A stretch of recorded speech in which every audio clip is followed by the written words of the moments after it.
Oh, one of the things that you said actually right before this, but you also really go into it in the book, is you talk about self-love. And rather than settling, if you focus on self-love, there's a much better chance you're going to attract the person that you're looking for anyway. Is that about right? Oh, I absolutely believe that. And I think that's the law of attraction. It is what you put out there is what you get in return. And it's across love and life, all aspects of life. I'm a big believer in that.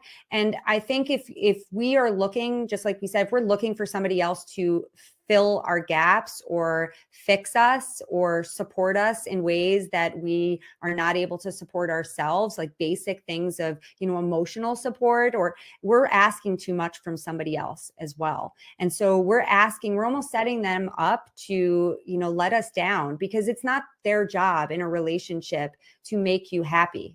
It's not your job in a relationship to make somebody else happy.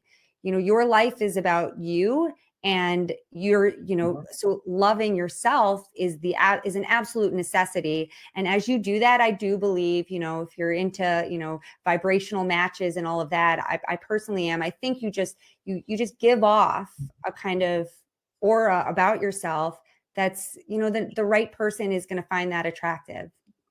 Yeah, and I couldn't agree more. And one of the things of my own story is that after going through a divorce, I was pretty down, and I ended up meeting a man in a men's group that was just glowing with happiness, and he had found the second love of his life, and everything that he said was all about the fact that he says you need to write it down, you need to put everything down. He said his mistake was that he got married very young, and he just thought, well, you get kind of in love or in lust, and then you make everything work out. And he said what he decided was you write everything down so that you know what you're looking for, and that they're a match, emotionally, they're a match financially, they're a match spiritually. And he went through all of these things. And so I was excited. I went, okay, great, I'm going to do this.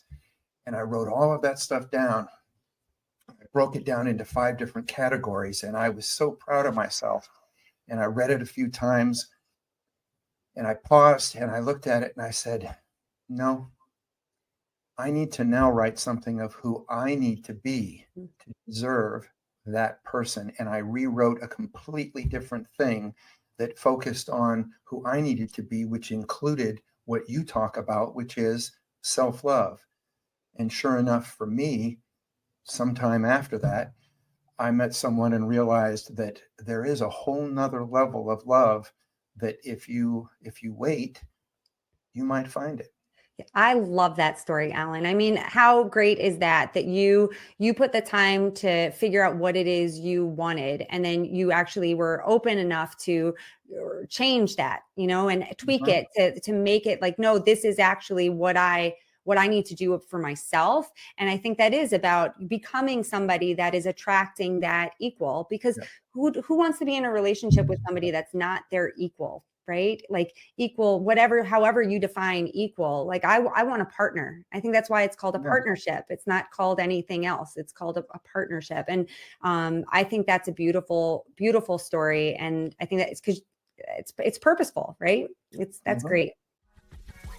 If you like this clip and you want to watch another, click here.